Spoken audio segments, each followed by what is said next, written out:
یہ رمضان المبارک کا آخری جمعہ ہے اور آج آخری دن ہے، چند گھنٹے باقی ہیں۔ میرے بھائیوں، رمضان المبارک خیر اور بھلائی اور نیکیوں کا اور برکتوں کا مہینہ ہے۔ یہ رمضان المبارک وہ مہینہ ہے کہ جس کو رسول اللہ صلی اللہ علیہ وسلم نے فرمایا کہ تمام مہینوں کا اللہ تعالیٰ عنہ راوی ہیں کہ رسول اللہ صلی اللہ علیہ وسلم نے ارشاد فرمایا کہ روزے دار کی منہ کی بدبو اللہ تعالیٰ کے نزدیک مشک سے بھی زیادہ پسندیدہ ہے، کہ جس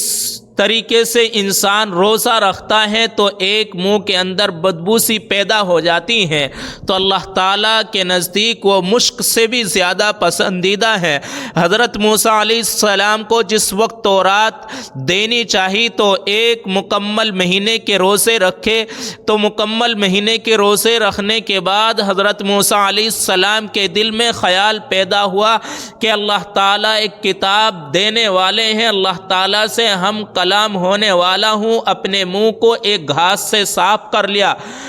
جس سے وہ منہ کی وہ بدبو ختم ہو گئی۔ میرے بھائیوں، اللہ تعالیٰ نے فرمایا کہ اے موسیٰ علیہ السلام، تم نے یہ کیوں کیا اور کس کے حکم سے کیا؟ اب اس کا بھگتان بھرو، دوبارہ اس کو پیدا کرو۔ تو حضرت موسیٰ علیہ السلام نے 10 دن کے مزید اور روزے رکھے، اس کے بعد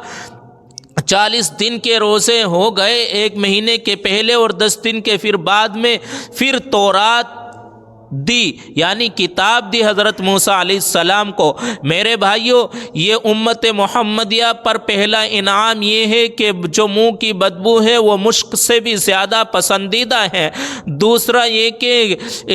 سمندر کی مچھلی روزے دار کے لیے افطار تک استغفار کرتی رہتی ہے، دعائیں کرتی رہتی ہیں۔ تیسرا یہ ہے کہ اللہ تعالیٰ ہر روز اپنی جنت کو آراستہ کرتا ہے اور فرماتا ہے کہ میرے نیک بندے دنیا کی مشقتیں اٹھا کر برداشت کر کے عنقریب تیرے پاس آئیں گے۔ چوتھا یہ کہ رمضان المبارک کا جیسے ہی چاند نظر آتا ہے تو شیطان کو قید کر دیا جاتا ہے، جس کی وجہ سے انسان جو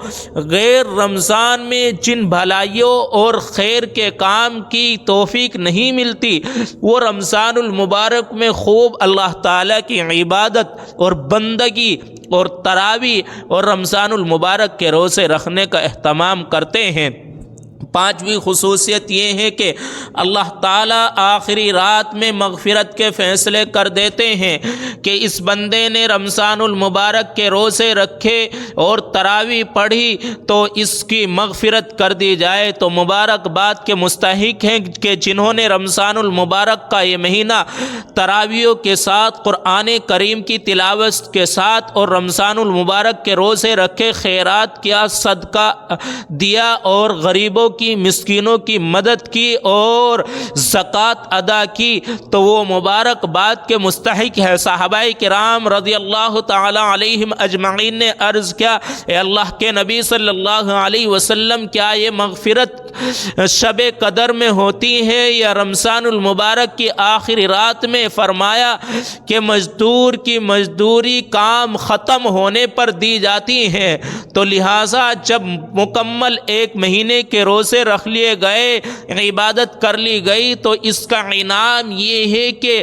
ان کی مغفرت آخری وقت میں، آخری رات میں کی جائے۔ تو میرے بھائیوں، اور یہ جو رات آنے والی ہے لیلۃ الجائزہ، چاند رات، جس میں ہم بہت سارے حضرات شاپنگ میں گزار دیتے ہیں، تو میرے بھائیوں یہ لیلۃ الجائزہ انعام کی رات ہے، اللہ تعالیٰ سے مانگنے کی رات ہے، اللہ تعالیٰ کو منانے کی رات ہے۔ اللہ تعالیٰ سے جیسے انسان مانگتا ہے تو اللہ تعالیٰ اس کو نوازتے ہیں۔ عید الاضحیٰ کی رات، اسی طریقے سے چاند رات عید الفطر کی، اسی طریقے سے شب قدر کی رات اور اسی طریقے سے شب برات کی رات میں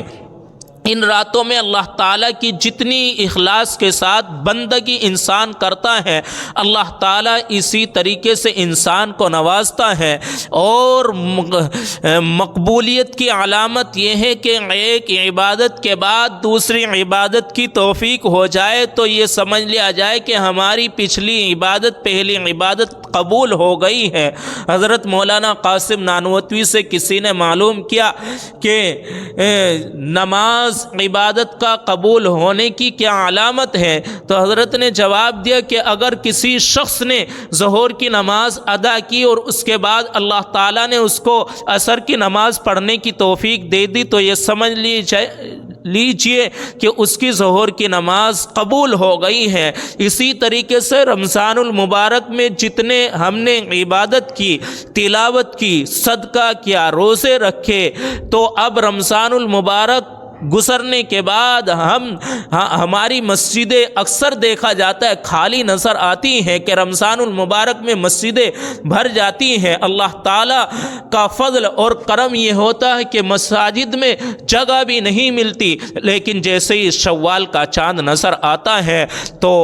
مساجدیں خالی نظر آتی ہیں۔ تو میرے بھائیوں، رمضان المبارک میں بھی نماز فرض تھی اور رمضان المبارک کے بعد بھی نماز فرض ہے۔ ہمیں بعد میں بھی اللہ تعالیٰ کی عبادت کرنی ہے، اور رمضان المبارک کی عبادتوں کا قبول ہونے کی علامت یہ ہے کہ ہم رمضان المبارک کی ان عبادت سے ہماری یہ ٹریننگ ہو جانی چاہیے کہ ہم رمضان المبارک کے بعد بھی دل میں یہ سوچ لے کہ ہم اب اللہ تعالیٰ کی نافرمانی نہیں کریں گے، نماز نہیں چھوڑیں گے، اور قرآن کریم کے قوانین کے مطابق زندگی گزاریں گے، رسول اللہ صلی اللہ علیہ وسلم کی سنت کے مطابق زندگی گزاریں گے۔ تو یہ سمجھ لیجئے کہ ہمارے